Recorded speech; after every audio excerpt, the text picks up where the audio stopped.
was the fact that maternity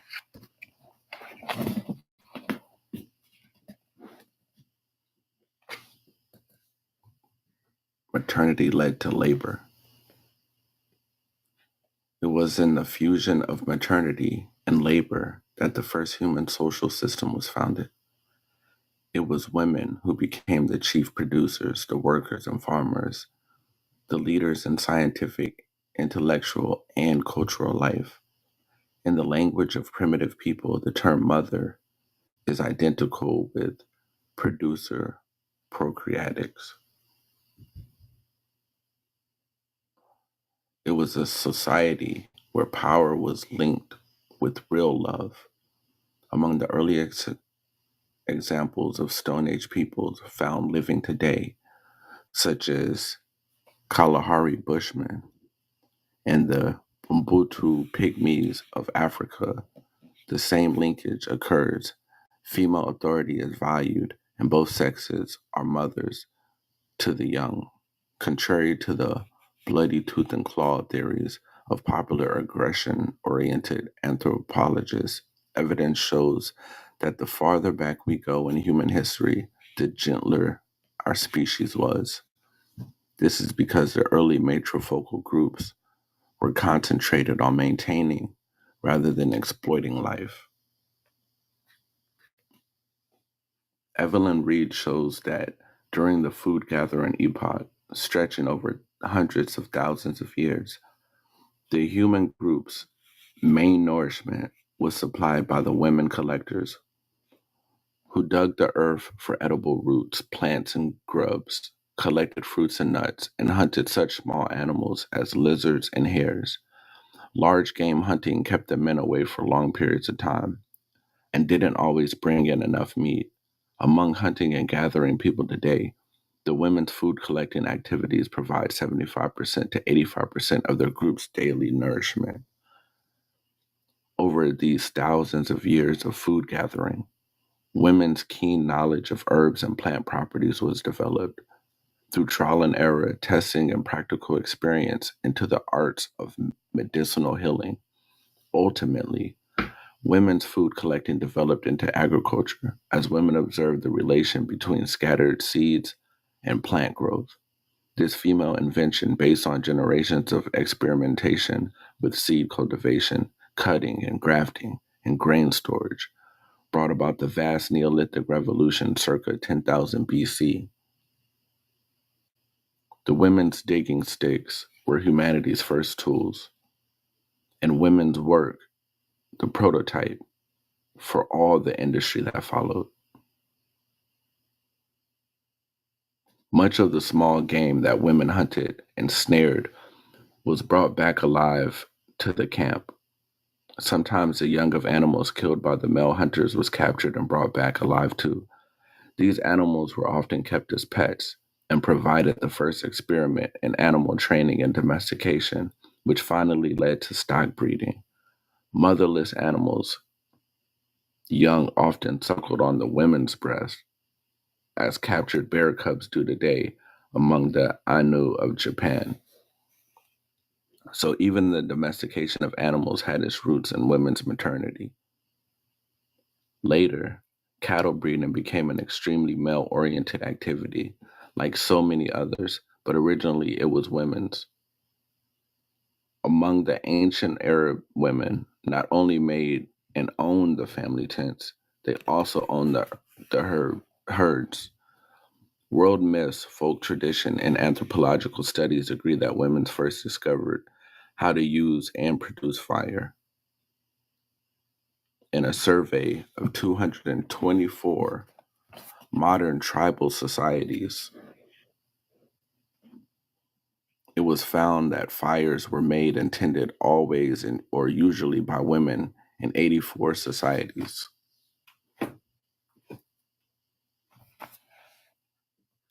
Almost all these societies have legends telling of the early times when women were the exclusive owners of fire.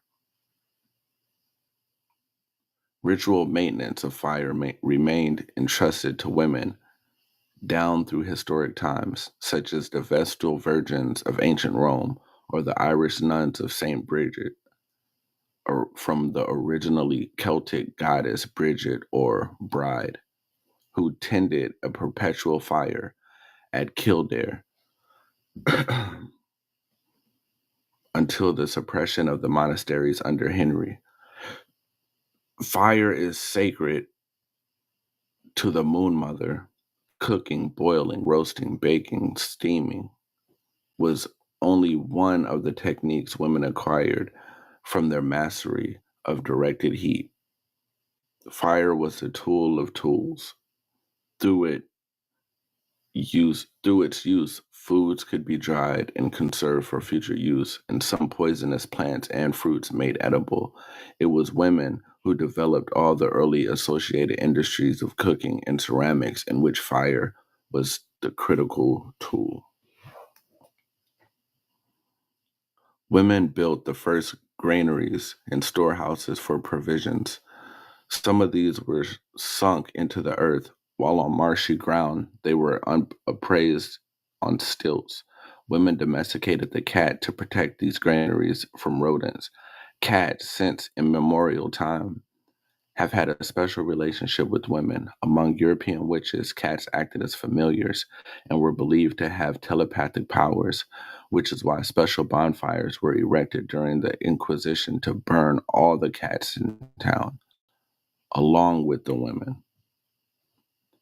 Industry, science, and human need were combined in women's work, and the daily tasks were infused with magical meaning. Women converted plants and herbs into medicines. Some substances discovered by women are still used today for their narcotic properties, and the World Health Organization figures show that 95% of the world's healthcare today is still provided by women. Using many of these ancient remedies, women designed and produced containers and vessels out of materials like wood,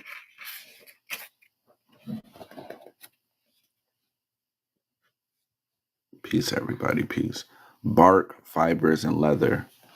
Fire was used to hollow out wood, a technique that could then be used to make canoes and boats from tree trunks. All these tremendous discoveries were related to daily survival, yet they were also experienced as magic transformations of raw material into something completely different, especially through the alchemy of fire. Peace, peace, how y'all doing? Consider the chemistry of bread making, the planting of the seed, and its growth through combinations of moon, sun, rain, and tilled earth, the careful harvesting and grinding the grain into flour. Then, with the correct combination of water, yeast, and fire, the original seed is transformed into bread, the human food. All right. The original beehive shaped or domed ovens found all over the world could be used only by women. The oven was seen symbolically as the belly of the great goddess. Many miniature pottery models have been found in Southeast Europe depicting Neolithic shrines. In the shrines, there are ovens, clay altars, originally covered with wooden planks, horn thrones, figurines of women worshippers, and wall images showing rain symbols and the magical grinding of grain. In these regions, there are still women's rituals of celebration involving the sacred New Year bread dough, which is held communally in the upraised arms of the elder women of the group. The textile industries also originated in women's work.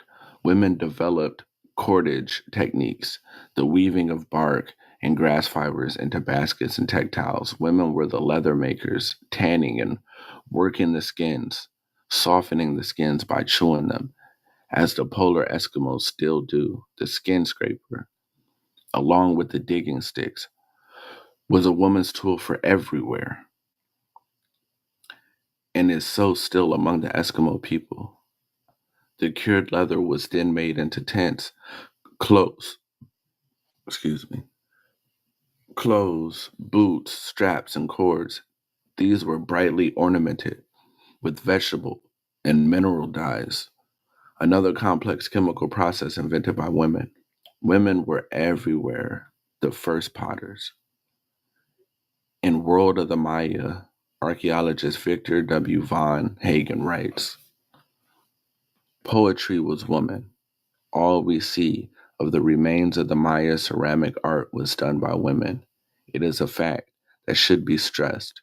In almost every place where pottery making was on an archaic level, Africa or Melanesia, pottery was woman made and its design woman inspired. Throughout the area of the Amazon, pottery was a woman's task. Women were the potters, so far as we know, in ancient Peru. Early Greek and early Egyptian pottery was also woman made until the introduction of the potter's wheel. Sir Lindsay Scott is certain that it was only after the introduction of the potter's wheel that pottery became, as the drawings on the wall of Thebes show, exclusively masculine. This suggests that all the superbly beautiful patterns found on pottery, as well as weaving, were conceived by women. Perhaps then, art is a woman. Pot making involved the creation of entirely new substances that did not already exist in nature. The beginnings of pottery are unknown insofar as the first pots were unbaked and didn't survive. For everybody that's just joining, we're reading The Great Cosmic Mother.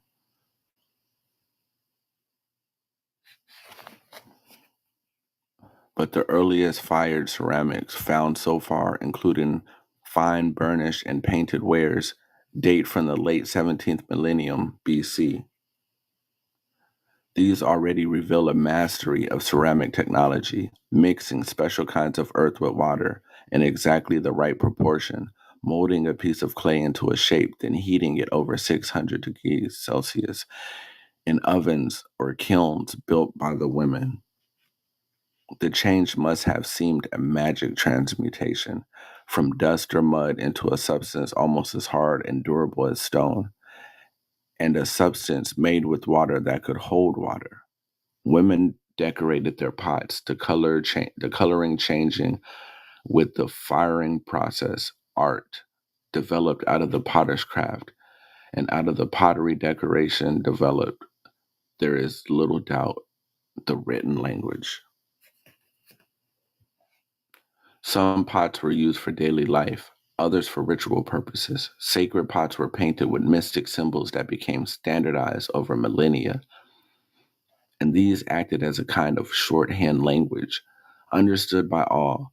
Among the people, there was a common understanding of the commonly held mythic tradition. Material fact and ritual activity were shaped daily between the women who made the pots and those who used them. The artist could therefore communicate abstractly through the magic signs. And over the ages, these symbols evolved into glyphs and then character or phonetic scripts. I appreciate it, King's Wilder. Thanks for the light. Graphic designs, ideograms, were used for thousands of years in Old Neolithic Europe. Moresia, Gimbutas, and goddesses and gods of Old Europe, 6,500, 3,500 BC, says that there were two categories of ideograms, those signifying water and rain, VS, zigzags, chevrons, meanders, and spirals, all related to the snake and bird goddess, and those related to the moon, to becoming, to the vegetal life cycle, the rotation of the seasons, the birth and growth essential to life. These moon signs were the cross, the encircled cross, signifying the four quarters of the world, the year as a journey embracing the four cardinal directions of the cosmic cycle, the crescent, the horns, the caterpillar, the egg, and the fish. All were symbols of the continuum of life, which the ideograms were meant to ensure, and of the great moon goddess of life and death, of cosmos, earth, and vegetation. The horns, the lunar crescent, and the cross were all originally alternative symbols of the waxing and waning moon. Sequences of inscribed linear signs have also been found.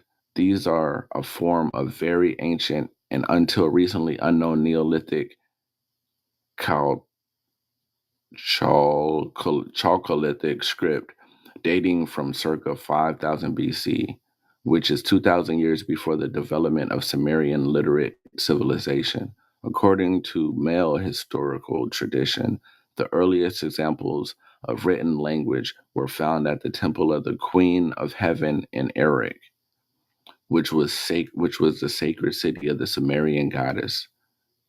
These were clay tablets inscribed about 5,000 years ago. But even then, the goddess at Erech had long been known as the inventor of clay tablets. Clay was sacred to women and the goddess of language and of the original alphabet or picture script. It is known that a special sacred language was used by women initiates of the goddess until late Neolithic times. In 1973, the Peruvian ethnologist Dr. Victoria de la Jara proved to a Congress of Andean Archaeology at Lima that the Incas had had a script. She spent 10 years doing research on the geometrical patterns of Inca pottery and urns and had come to the conclusion that these patterns were, in fact, characters with the content ranging from the simple to the highly complex. They were language symbols relating historical events, myths, and poetry, with the grammar based on groupings of complementary colors. Generations of male scholars had claimed that the Incas had used no language script. In fact, they were not looking in the right place or in the right way.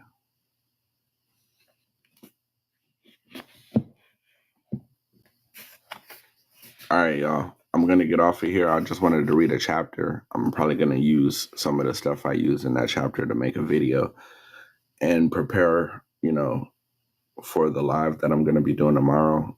But I was just up, so I was like, well, let me get some content, read a little bit and get something to promote the live when the sun comes up. But we're reading The Great Cosmic Mother. We're going to be reading every day, uh, mainly around noon. And then if I can, I'll do it around like 10 at night.